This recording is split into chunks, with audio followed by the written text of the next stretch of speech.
नमस्कार दोस्तों, job centre में आपका स्वागत है। रेलवे ग्रुप डी एवं अन्य सरकारी नौकरियों की जानकारी इस चैनल पे आपको मिलती रहती है। तो अगर आप नए हैं तो चैनल को लाइक करें, शेयर करें एंड सब्सक्राइब करें। रेलवे एवं अन्य सरकारी नौकरियों की जानकारी समय समय पर हम देते रहते हैं आपको, और भी जो जानकारियाँ होती हैं जैसे अपडेट देना होता है तो वो भी देते रहते हैं। तो आइए हम बात करते हैं कि ठेके पर जाएगा इंक्वायरी सिस्टम। जी हाँ, रेलवे का जो इंक्वायरी सिस्टम है वो बिल्कुल ही जो जैसे कि आप जानते हैं कि पूछताछ की जाती है कि कौन सी ट्रेन किस प्लेटफॉर्म पे आएगी, किससे डिपार्चर होगी। तो ये सब जो जानकारी हम लेते थे इसके बारे में ही जानकारी है। इससे पहले जो है टिकटिंग का यानी जनरल टिकट का आपने देखा होगा, वेंडिंग मशीनें लगा दी गई हैं जिस पे एक प्राइवेट आदमी रहता है। वो आपसे 10 रुपये 5 रुपये ज़्यादा लेके जो है आपको टिकट देता है कहीं भी आपको जाना हो तो, यानी कमीशन बेसिस पे उसको पैसे मिलते हैं। सरकार भी उसको पैसा देती है और वो आपसे भी पैसा लेता है। तो ये एक तरीके का शोषण है। इससे ना सरकार को फ़ायदा होता है ना किसी को, लेकिन इससे ठेकेदारों को फ़ायदा होता है। जो ठेकेदार इनडायरेक्ट सरकार को बेनिफिट देते हैं या अधिकारियों को बेनिफिट देते हैं, तो आप जानते ही हैं।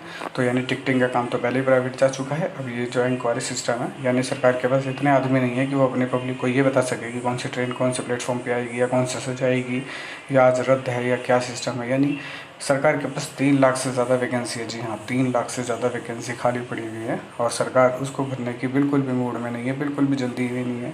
कोई उसे दिक्कत ही नहीं है कि कोई परेशानी है ही नहीं, क्योंकि छात्र जो है वो गूंगा बहरा बना हुआ है। वो सिस्टम को देख रहा है, हताश है पूरा। वो आवाज़ उठा नहीं सकता, वो बोल नहीं सकता कि वो लाखों रुपए कोचिंग इंस्टीट्यूट्स में फूंक देता है, ऑनलाइन कोचिंग में फूंक देता है, लेकिन वैकेंसी के बारे में वो चुप रहता है। ना वो ट्विटर पे बोलता है, ना वो और माध्यमों से बात उठाता है। जब वैकेंसी ही नहीं आएगी तो आप कोचिंग कितनी भी अच्छी कर लीजिए, कितनी भी वर्ल्ड क्लास की कर लीजिए, आपका वो पढ़ना व्यर्थ है।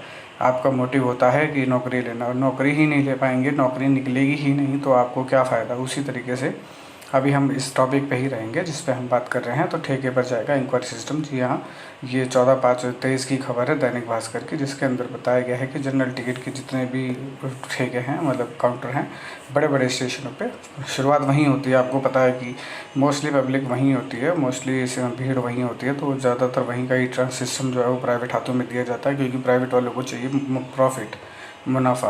मुनाफा कहाँ होगा? मुनाफा जहाँ पे ज़्यादा पब्लिक आती है वहाँ होगा मुनाफा। ऐसा तो नहीं एक छोटे से स्टेशन पर हो जाएगा जहाँ पब्लिक ही 10 आदमी आते हैं, वहाँ पे वो प्राइवेट आदमी लेके एक अपने आदमी को 8-10 हज़ार रुपये दे के वो क्या कमाएगा और क्या खाएगा। तो आप समझ रहे हैं ना कि जहाँ पे जो जो वैसी लोकेलिटी होती है जहाँ पे ज़्यादातर इनकम हो सकती है, टारगेट वहीं होता है प्राइवेट लोगों का। तो जनरल टिकट के बाद जो है अब जो है काउंटर भी, पूछताछ काउंटर भी जाएंगे प्राइवेट हाथों में। 3 लाख से ज़्यादा वैकेंसी है, उसके बाद भी लोगों को जो है वैकेंसी नहीं निकाली, जिससे सरकार बिल्कुल भी छात्रों की अनदेखी कर रही है, छात्रों की ज़िंदगी बर्बाद कर रही है।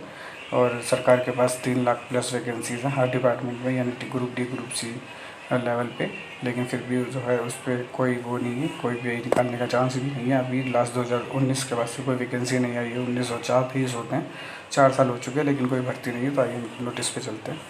जो नोटिस नहीं है, न्यूज़पेपर है। न्यूज़पेपर की कटिंग है, ये 14/5 आप देख सकते हैं कि 14/5/2023 की कटिंग है जैसे कि।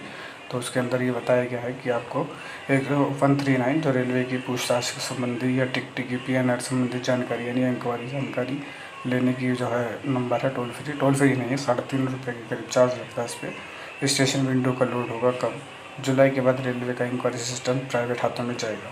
तो ये देखिए, और इसकी शुरुआत जो है रेलवे की इंक्वायरी सिस्टम रेलवे का इंक्वायरी सिस्टम जुलाई के बाद प्राइवेट हाथों में चला जाएगा। रेल मंत्रालय ने इसके लिए प्रस्ताव मंगाए हैं। वर्तमान इंक्वायरी सिस्टम 139 और स्टेशन विंडो का लोड कम करने के लिए तैयारी की जा रही है।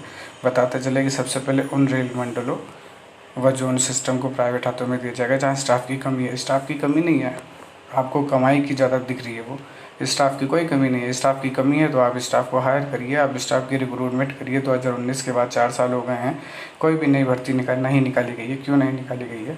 तो ये सबसे पहले पश्चिम मध्य रेलवे में स्टार्ट किया जाएगा, जिसके अंदर बड़े बड़े स्टेशन टारगेट है इनके, कि बड़े बड़े स्टेशनों में जो है आपको जो है इसमें जनरल टिकट के साथ साथ जनरल इंक्वायरी भी प्राइवेट हाथों में दे दी जाएगी। पश्चिम मध्य रेल के जोन मंडलों में भी यह प्रक्रिया शुरू की जाएगी। एक रेल अधिकारी के मुताबिक कुछ स्टेशनों पर इंक्वायरी सिस्टम ही नहीं, जनरल टिकट का काम भी प्राइवेट हाथों में दिया जा चुका है।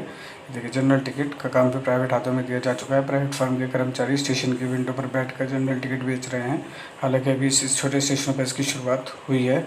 बड़े स्टेशन में यह सिस्टम लागू किया जाएगा। भोपाल, इटारसी, बीना जैसे स्टेशनों पर ही सुबह से लेकर शाम तक औसतन 15,000 से ज़्यादा यात्री रोजाना इंक्वायरी करते हैं। इसी तरह NTES जो है, और 139 नंबर पर भी हर मिनट 1500 से 1800 के बीच इंक्वायरी ली जाती है। इस वजह से कॉल सेंटर पर देर रात इंक्वायरी लेने का क्रम चलता है। दूसरी ओर रेलवे के कर्मी रिटायर्ड होने से स्टाफ की कमी है, और जो है स्टाफ की कमी है तो आप स्टाफ को रिक्रूटमेंट करिए। इंक्वायरी सिस्टम को प्राइवेट हाथों में देने का निर्णय लिया गया। इसके बाद जुलाई में प्रस्ताव मंगाए जाएंगे। उचित प्रस्ताव मिलने पर स्टेशन का सिस्टम प्राइवेट हाथों में दे दिया जाएगा। तो आप समझ रहे हैं कि जो है जुलाई के बाद जो है इंक्वायरी सिस्टम जो है वो प्राइवेट हाथों में दे दिया जाएगा। ये बहुत ही ज़्यादा एक छात्रों के लिए सदमे की खबर है। अब छात्र कहेंगे उससे क्या फ़र्क पड़ता है, उससे ये फ़र्क पड़ता है कि आपकी वैकेंसी को धीरे धीरे हर साल 10% हर जोन डिवीज़न में वैकेंसियों को सरेंडर किया जाता है। ये आपको जानकारी ही नहीं होगी, इंटरनल जानकारी होती है। जब आपकी हर साल 10%, अगर 3 लाख वैकेंसी है, 30,000 वैकेंसी हर साल सरेंडर कर दी जाएगी, तो एक समय ऐसा आएगा कि वैकेंसियाँ रहेंगी ही नहीं। और जब सब काम मशीन करेंगे, जब सब काम प्राइवेट आदमी करेंगे, तो आपके पास काम ही नहीं रहेगा। तो आप रिक्रूटमेंट क्यों करेंगे, सरकार रिक्रूटमेंट क्यों करेगी? तो आप समझ सकते हैं कि रेलवे में जितना ज़्यादा प्राइवेट आदमी घुसेगा, उतना ज़्यादा सरकारी नौकरियों की कमी होती जाएगी।